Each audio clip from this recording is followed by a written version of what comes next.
Welcome to the Deep Dive. We sift through mountains of information to bring you the core story, the essential insights.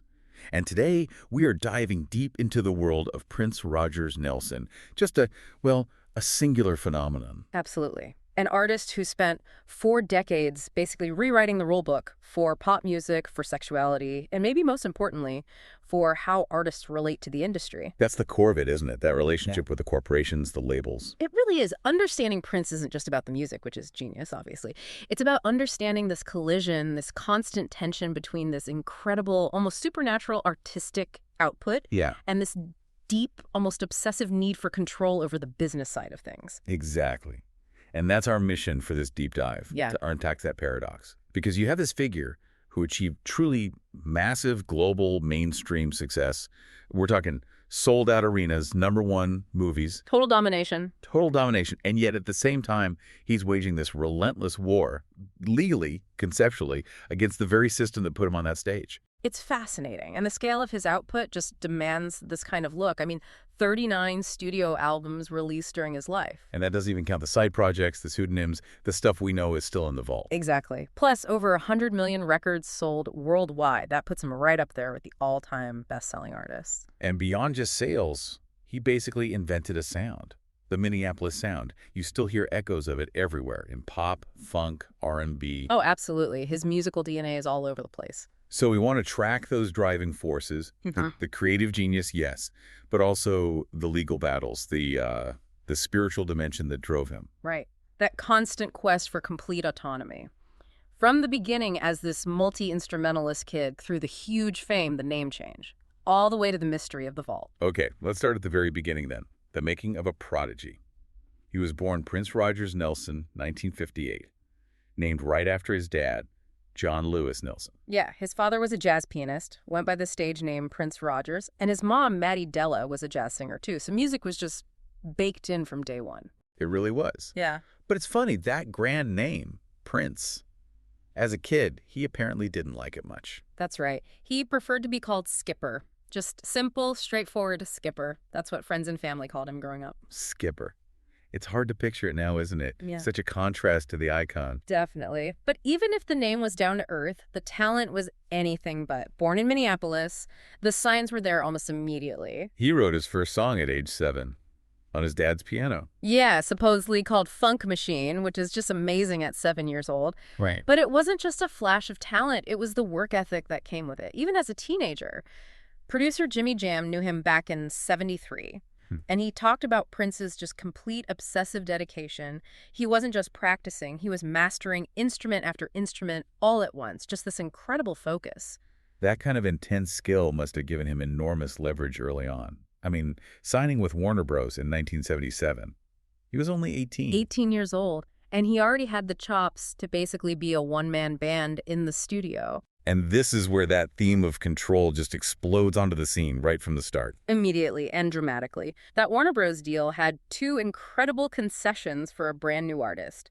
First, total creative control over his first 3 albums, no label interference. Not heard of. Totally.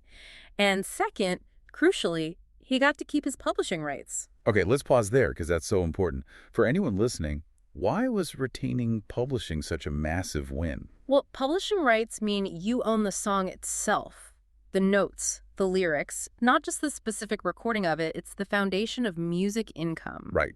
Radio play, movie soundtracks, samples. All of that. Usually the label takes a big chunk, or all of it, especially from a new artist. By keeping his publishing, Prince ensured that the long-term money, the real wealth generated by his songs, came back to him. It gave him financial independence and therefore artistic freedom, basically for life. And he put that control to use right away on the first album, For You, in 1978. The liner notes are legendary. Oh yeah.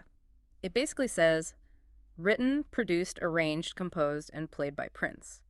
Lists 27 instruments. 27. The only tiny exception was co-written lyrics on one track, Soft and Wet. Everything else, all him. It was a statement, wasn't it? More than just showing off. Absolutely. He was saying, this is my vision, unfiltered. It apparently cost a fortune. The budget went way over the advance, but he made sure it sounded exactly how he wanted it. He established himself as the sole creator. We get this image of the isolated genius locked away creating. But there's that amazing little piece of archive footage that shows a different side from even earlier. Right. That video from 1970, it surfaced years later during another Minneapolis teachers' strike investigation. And it's definitely him, an 11-year-old Prince. Confirmed by people who knew him back then. He doesn't say his name in the clip, but it's him standing on the picket line during that 70s strike. And what's he saying? What's the future superstar arguing for? He's supporting the teachers, advocating for better education, more pay for them. Even at 11, you see this sense of fairness, this willingness to speak up. Kind of a glimpse of the activist he'd become later, fighting the system. Yeah, it really foreshadows that anti-corporate stance. Amazing. So from supporting teachers to that incredible early deal, he sets the stage for the 1980s. And that decade was just a whirlwind, commercial explosion mixed with quite a bit of controversy. It really was. The early 80s were just nonstop creativity. You get Dirty Mind in 80s, so raw, so explicit, mixing funk and new wave. Groundbreaking stuff. Then controversy in 81, and the big one, the double album, 1999 and 82, multi-platinum. This is where the Minneapolis sound really takes over the world. We mentioned the Minneapolis sound. Can we dig into what defined it? What was that synthesis? It was really built on contrasts, and new technology played a huge part. The core is funk and R&B, definitely, but it's got this sharp, almost punk or new wave rock edge to it. How so? You hear those super tight, often slap bass lines, very percussive. But then layered over that are these shimmering, complex synthesizer parts, very polished, almost futuristic sounding for the time. And the drums were key too, right? The drum machines. Oh, absolutely crucial. Prince was one of the real pioneers of the Linn LM1 drum machine. Why that specific machine? What made the Linn LM1 special? Well, before the Linn, most drum machines sounded pretty thin, very obviously electronic, kind of robotic. The LM1 used actual digital samples of real acoustic drums. So Prince could program these really punchy, specific rhythms that had the power of real drums but the precision of a machine. It gave his tracks this unique backbone, polished, tight, funky, but totally distinct from anything else at the time. That sound is the Minneapolis sound in many ways. And alongside that sound, he starts using that signature abbreviated spelling, using numbers and single letters. Yeah, it starts creeping in around controversy, but by the mid-'80s, it's everywhere. U for you, 2 for 2, or 2, 4, 4, 4. Right. In titles, lyrics, liner notes, later on, online. Why do you think he did that? Just a style thing? Partly style, I think. It was distinctive, kind of modern, a little bit mysterious, fit the whole persona he was building. And that persona was about to hit the stratosphere, thanks, in large part, to MTV. Right. MTV in the early 80s, notoriously resistant to playing black artists. Yeah, there was a lot of criticism about that. It was very rock-focused. But Prince and Michael Jackson around the same time really broke down that barrier. How? His video for Little Red Corvette, it was one of the very first 2 videos by a black artist, the other being Michael Jackson's Billie Jean, that MTV put into heavy regular rotation. That must have opened the door for so many others. It absolutely did. It showed the network that these artists had massive appeal beyond traditional R&B radio. And you can't talk about the 80s charts without mentioning that rivalry. Prince versus Michael Jackson. Oh, it was legendary. Okay. And fascinating because they were such different figures. Jackson was aiming for this polished, almost universal, family-friendly pop perfection. Prince was. Well, he was Prince. Raw, rockier, overtly sexual, sometimes shocking. But they were both dominating, pushing each other constantly, artistically and commercially. It was this incredible competition at the very top. And that intense energy really peaks in 1984, the year of Purple Rain. Yeah. Just explain how huge that moment was. Huge doesn't even cover it. It was cultural saturation. He did something no one had ever done before in the U.S. Which was? He simultaneously had the #1 movie at the box office, the #1 album on the charts, and the #1 single, all at the same time. Wow. Film, album, single, all #1. Yep. And the album, with his band The Revolution, stayed at #1 on the Billboard 200 chart for 24 weeks straight. 6 months. 6 months of just complete dominance. The movie was huge, too, cemented his image, won him an Oscar for Best Original Song Score. But with that level of fame comes intense scrutiny.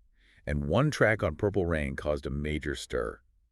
Darling Nikki. Ah, yes. Darling Nikki. This is where Prince's artistic choices suddenly collide with American politics. How did that happen? The story goes that Tipper Gore, who was then married to Senator Al Gore, bought the album for her 11-year-old daughter, and her daughter heard the lyrics to Darling Nikki. Which are pretty explicit, reference to masturbation. Exactly. And Tipper Gore was apparently horrified, So much so that she co-founded this organization called the Parents Music Resource Center, the PMRC. The PMRC, I remember them. They went after everyone. They did. They launched this big campaign, lobbying Congress, targeting artists they deemed offensive.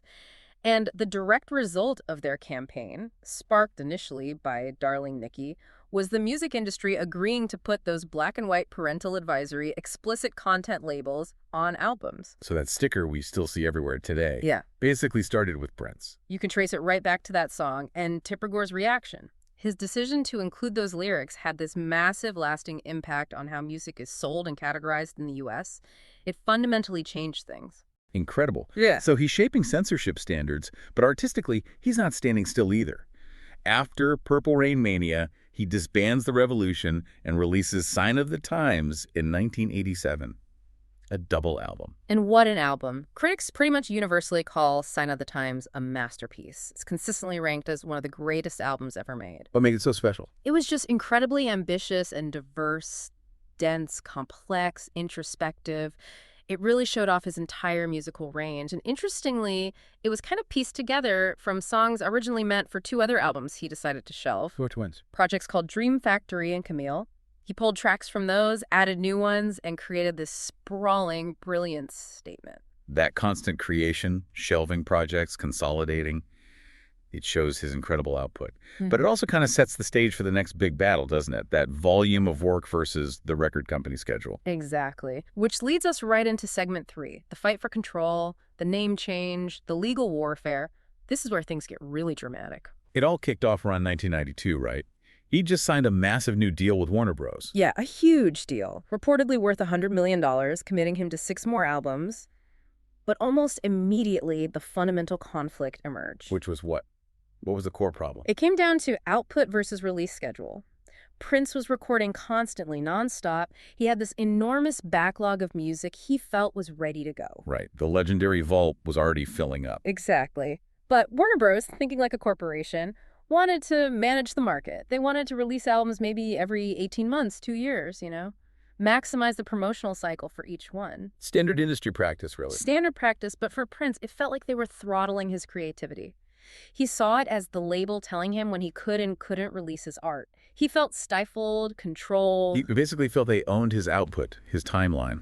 And his response was, well, completely unprecedented. Absolutely revolutionary and incredibly theatrical. In 1993, he officially changed his stage name.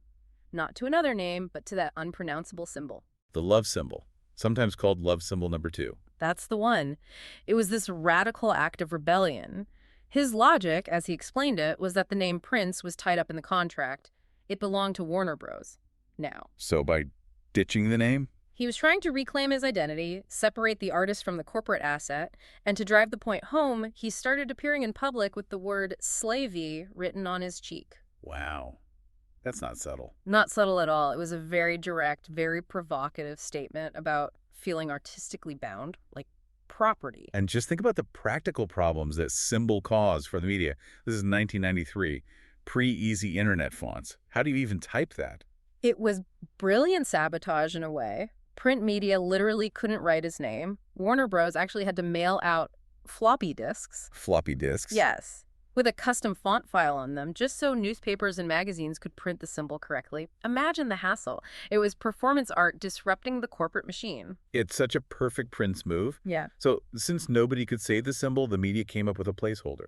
Right. The artist formerly known as Prince, or TAFCAP for short. It stuck, even though it was slightly mocking. And he ran with it. He did. He used the symbol exclusively as his name until the year 2000. That's when his publishing contract with Warner's publishing arm, Warner Chappell, finally expired. That freed him from that specific obligation, so he went back to being Prince. But he kept the symbol, didn't he? As a logo. Oh, yeah. The symbol remained a key part of his branding, his identity, right up until the end. It represented that fight. That need for control, for separating things out. Yeah. It also showed up in how he used pseudonyms for other artists' work, right? Definitely. It's another fascinating layer. He frequently wrote and produced huge hits for other people, but credited them to different names. Like who? Give us some examples. Well, for the time, his protégés, he often used Jamie Starr or the Starr Company when he wrote Manic Monday for the Bangles. Huge hit. Massive hit. The credit went to Christopher. And for Sheena Easton's controversial hit Sugar Walls, he used Alexander Nevermind. Why do that? Why not take the credit? He was already famous. It seems to tie into this belief he had about creativity.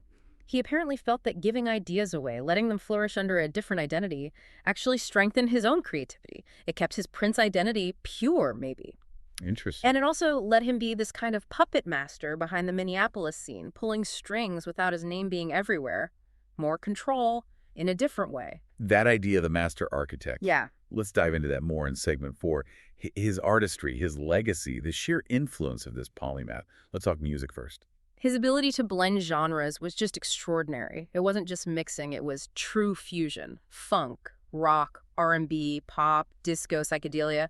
He just smashed it all together. The LA Times called him our first post-everything pop star. That's a great description. He actively defied easy labels. Right. Race, genre, pop versus underground. He just refused to fit neatly into any box. And the musicianship itself was just off the charts. We talk about the songwriting, the image, but the technical skill. Phenomenal. His vocal range alone, from that deep baritone right up to the iconic falsetto, just incredible control. And the instruments. Oh man, the instruments, master of keys, bass, drums. But the guitar playing, sometimes I think people forget what an absolute monster he was on guitar. What made his guitar style so unique? It was that synthesis again. He had the fire and bluesy feel of Hendrix, absolutely, but he combined it with the super tight rhythmic precision of funk players like Jimmy Nolan from James Brown's band. So soaring solos, but also intricate rhythms. Exactly. He could go from this screaming rock solo to a clean, complex funk riff in the space of a measure. Just listen to his playing on Let's Go Crazy or Computer Blue or that legendary Beatles cover, While My Guitar Gently Weeps, at the Hall of Fame induction. Yeah. Pure virtuosity. He really defined a whole guitar sound for a generation. And then there was the image. It wasn't just clothes. It was part of the art itself. Mm-hmm. The flamboyance, the makeup, the androgyny. It was revolutionary, especially in the 80s. He presented this fluid, ambiguous sexuality that was incredibly powerful and made him this unique kind of sex symbol. Challenging norms. Totally. Critics pointed out how his refusal to fit into traditional gender boxes really spoke to modern ideas about identity, decades before those conversations became mainstream. He made ambiguity cool, powerful. And within that, he was also known as a real champion for women in the industry. That's a really important part of his legacy. Look at the incredible female musicians in his bands, like The Revolution with Wendy and Lisa.